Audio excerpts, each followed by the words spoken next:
Admiral Thomas M. Dyke is retired. The story you're about to see in this chapter of the Silent Service deals with two of the best traditions of the sea. The concern of a captain for his crew and the love of a crew for their ship. It is one of the most daring exploits of the war. I'm sure you'll like it.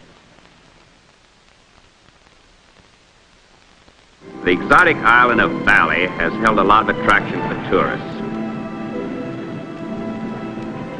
It is one of a lovely chain stretching east and west from Java to New Guinea.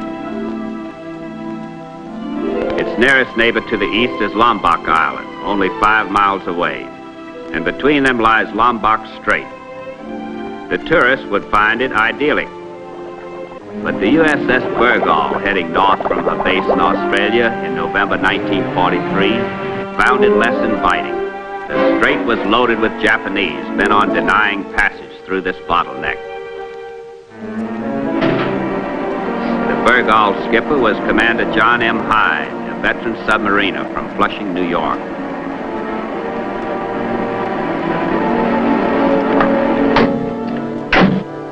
Lieutenant Commander Benjamin C. Jarvis from Pine Bluff, Arkansas, was not regularly attached to the Bergall. He was slated to command another submarine and was making this patrol to understudy the captain. Our executive officer was Lieutenant Robert L. Ison from Atlanta, Georgia. Bob had been an All-American end at Georgia Tech. Lieutenant Edward G. Welch from Mendham, New Jersey was the torpedo officer. Lieutenant H.E. Drew, Jr. from Orange, Connecticut was the diving officer. Downscope.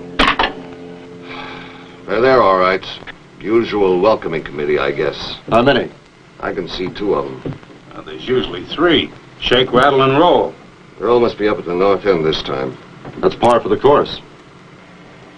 Come on, Skipper, let's knock these guys off. They're too small. Torpedoes might pass right under them. Yeah, but they pack a lot of gunpowder for their size, though. I know how Ed feels. Hate to have to keep sneaking through here. When we get through laying our mines in the Gulf of Siam, we'll need every torpedo we get on board. We're after a lot bigger game than patrol boats. I guess you're right, Captain. But somebody ought to clean this place out. It's not so bad when we're going north because we're always in good shape. But if one of the subs gets hit, it's going to have a rough time getting through on the way back home. Be a nice job for the air boys if they could keep it open. All right, let's dispense with the ifs and get on with the job. Up, scope.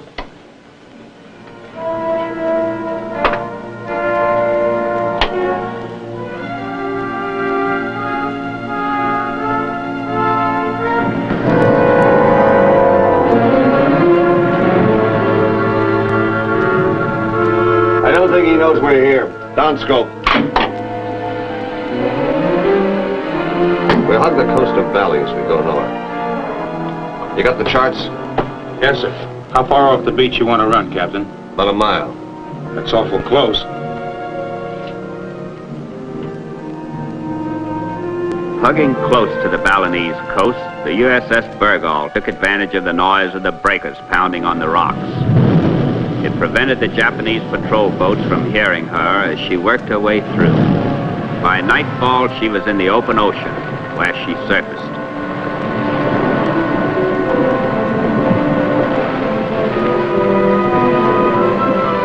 And headed towards the Gulf of Siam and her mine plant. It seemed almost peaceful in those southern waters. A light, warm breeze, and just enough sea to keep it interesting. Bergall was running along on all 4 of her powerful engines. Watch officers and lookouts were probing the horizon while they tried to keep thoughts of home from clouding their vision. A moment's lapse in the wool gathering would be fatal. She threaded her way through the narrow waters of Parramatta Strait, which was held in strength by the enemy, and into the open stretches of the South China Sea.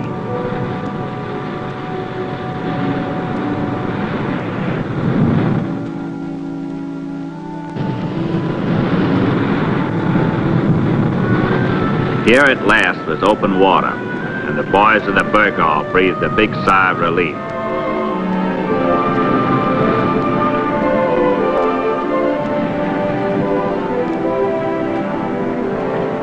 They set a course directly for the Gulf of Siam, where they were to plant their mines. But when they got into the shallow waters of the Gulf, something happened. Contact on the radar, bearing 342.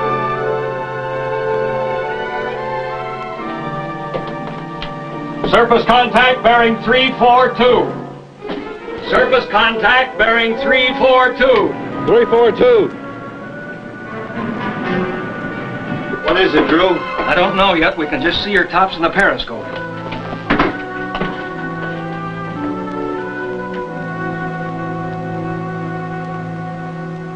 All ahead full, station tracking party.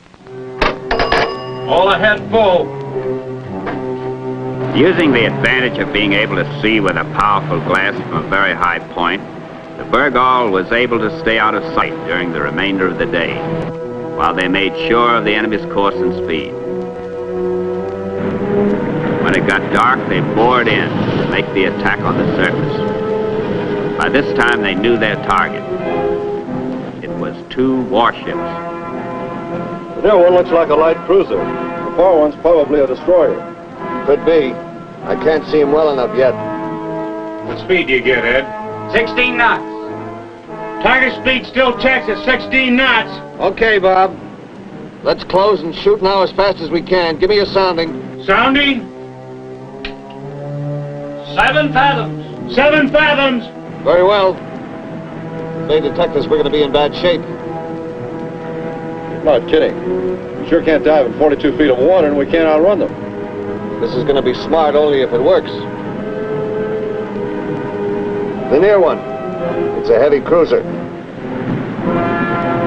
Bielko class. They've zigged toward us. Radar and block both show the target has zigged toward us. Make ready all torpedo tubes on the double. Make ready all torpedo tubes on the double. We've hit it across our bow. Has the target speeded up? No, it still checks at 16 knots. All ahead 1/3. All ahead, 1/3. They don't see us yet, Ben, and they're becoming a lot faster. We just hold this course a couple of more minutes, we got them.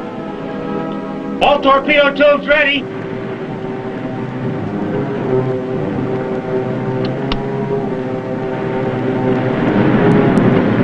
Mark bearing.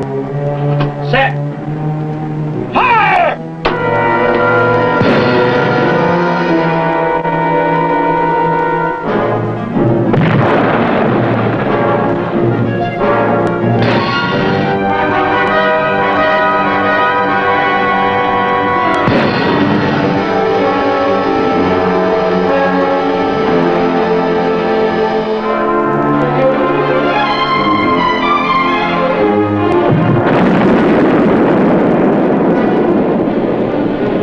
Full rudder. Full rudder. Stand by the stern tubes.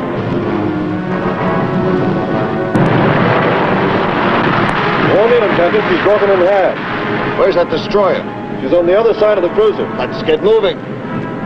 All ahead flank. All ahead, flank. Radar shows both ships are stopped. I think you got both of them. One of the fish must have hit the second ship. I'll work around behind them and finish them off on the other side. Right full rudder. Right full rudder.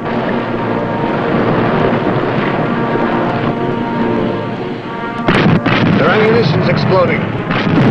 That looked like gunfire to me, Captain.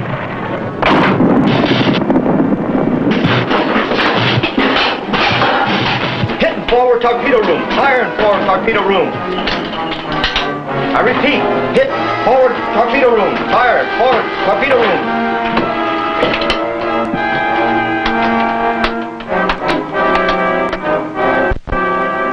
Let's get these mattresses. Let's step up to the close. Come on. Get in there. Cover those holes up.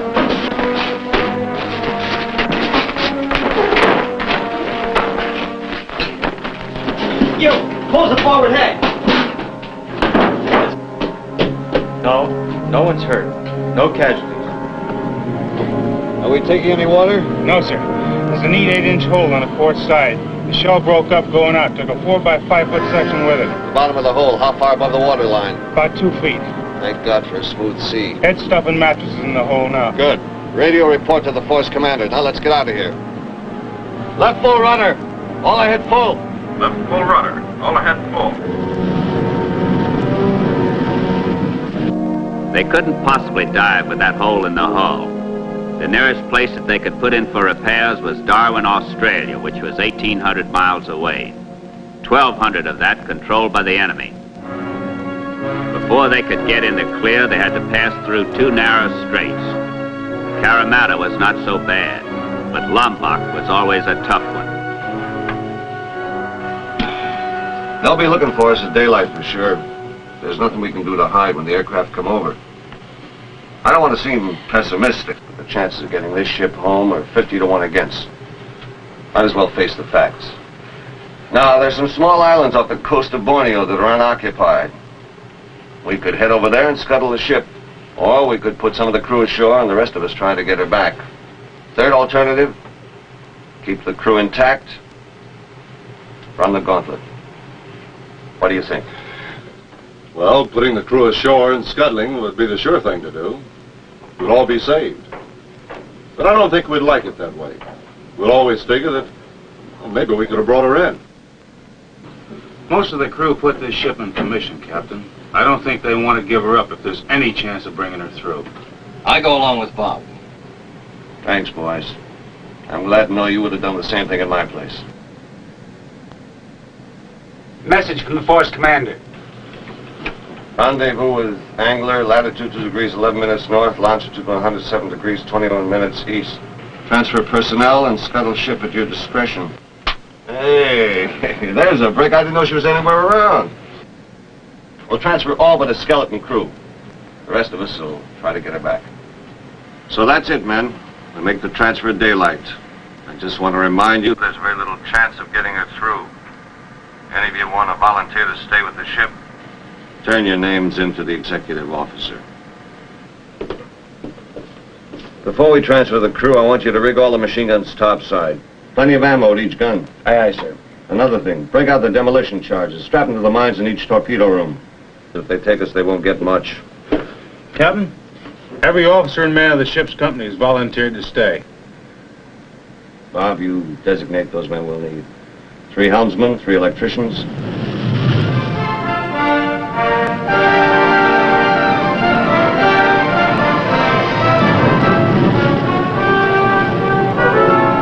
Hello, Johnny. Howie. Ben, you know Howie Bissell, the angler skipper. Yes, sir. But I don't remember you ever looked this good before. You got trouble, huh, Johnny? Yeah, they really winged us. We not only can't dive, but we might lose her in a rough sea. I want to send over 60 men and 1 officer. Right. Now, how do you see the trip back? We'll go ahead as fast as we can. You follow astern. If the planes come over, you dive. We'll fight them off with our guns. If they get us, maybe you can fish some of us out of the drink. How about surface ships? We'll try to outrun them. If we can't, you dive. We'll lead them past you for a torpedo shot. Sounds good, Johnny. We'll do it that way. Can you do 18 knots? Well, if the sea stays flat, we can. Let's try it. That'll put us off Lombok Strait 3 nights from now. Well, I better get back. No telling when those zoomies will pay us a visit. Johnny, if you change your mind, decide to scuttle her, you let me know. Howie, when we get to Lombok, don't hang around. If we get caught, there's nothing you can do. And, you might lose the angler. We'll see, Johnny.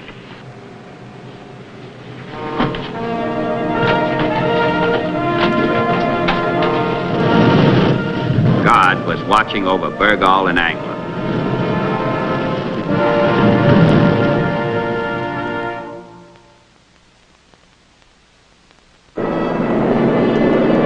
In an area teeming with enemy activity,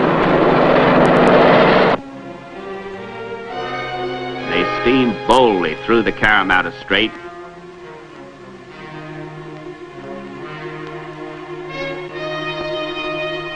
and arrived off Lombok without being seen. Lombok, only 5 miles wide and heavily patrolled. This was the big hurdle.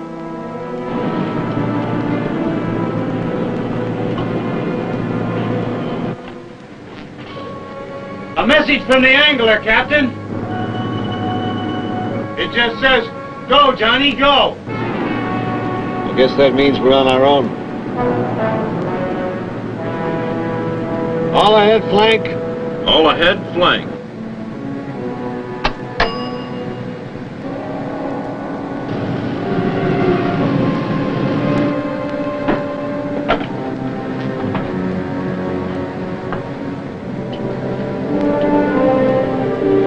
I kind of like this, Mr. Rice. Chow on board for 85 people and only 24 of us to eat it. Well, you can have anything you want. You cook it yourself. Say, I made some of them South Georgia biscuits you like. Thanks, but I'm not hungry. Right now, I'm looking for that guy they call Roll. Okay. Well, I'll set them down. Maybe you'd like some later.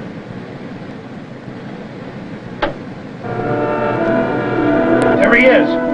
Contact on radar. Barry, 340. 340.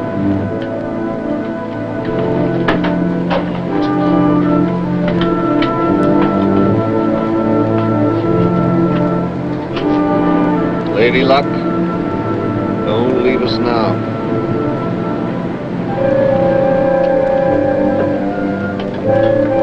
Men assigned demolition charges. Take your stations. I can't pick him up. Pretty dark night. The patrol boat appears to be stopped. Very well. Bring a right course 170. We'll give him a wide berth and try to slip by. Yes, it's definite. He's on a course across our bow.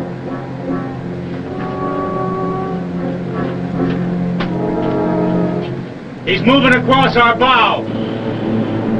Must have us on radar. He sure can't see us. There he is. Dead ahead. Left full rudder. Left full rudder. We'll dodge the stern of her. Steady on 140. Steady on 140. He's still going away. Tell maneuvering to give us all the speed they've got.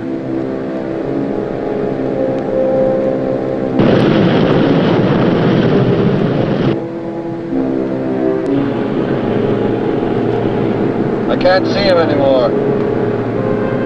Bring her back to course 170. Bring her back to 170. If I ever bump into the guy who designed our camouflage, the drinks will be on me. Captain, he's turned to follow us. He's up to 16 knots. The book says that's top speed for his type. He was down like a fox. Now they've mousetrapped us between him and Shake and Rattle.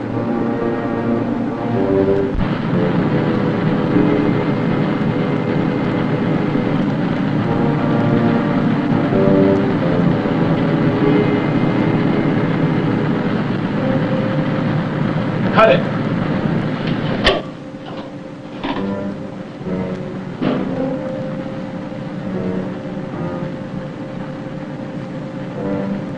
We've lost number 2 engine. No oil pressure. How long will it be out? They don't know. We've still got almost as much speed as they have been. If they're being directed from radar ashore, they'll be slow in detecting our changes in course. Maybe Shake and Rattle won't even be on station tonight. 2 contacts on the radar. One at 20 degrees on the port bow. The other at 20 on the starboard bow. Both 6,000 yards. Both at 6,000 yards? Yes, sir. And the ship astern has closed the range to 3,500 yards. They're bringing them up together. The Bergall was here. Roll was astern, but gaining on him. Shake and Rattle were moving in abreast of each other. Johnny Hyde and his boys were neatly boxed in. How about that engine? They're still working on it. It's not the oil loop pump. I'll check the main supply valve.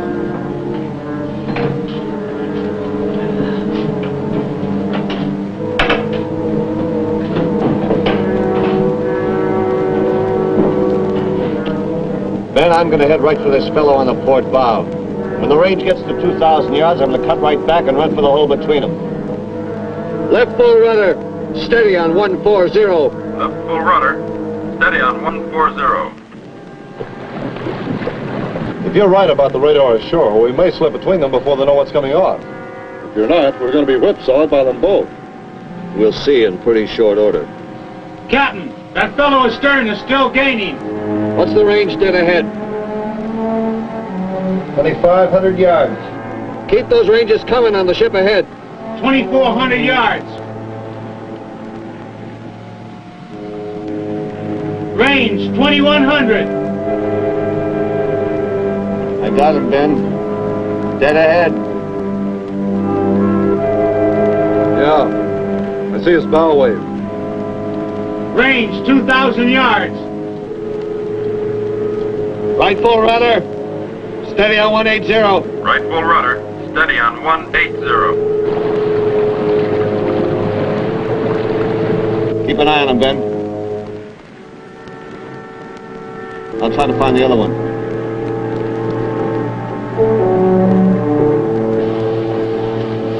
Try it now. Number 2 engine is on the line.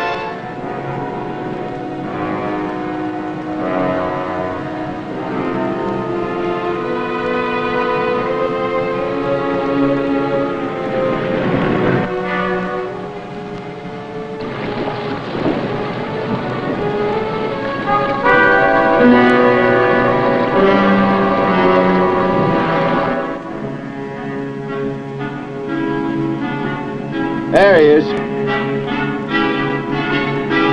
He's going by. This one, too. Turning in. So is this one.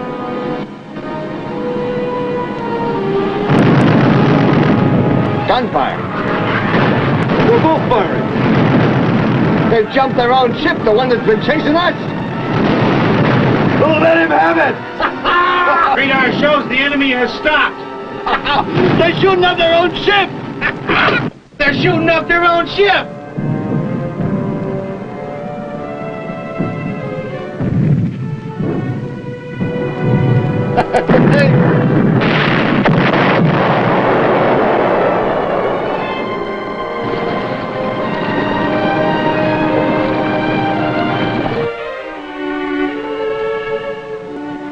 Range is opening fast.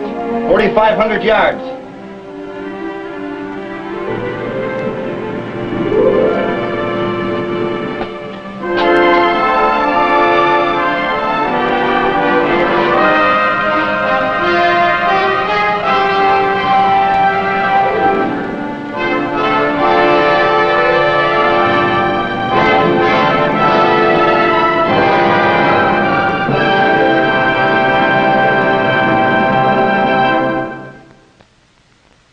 I'll be back in a moment with our special guest.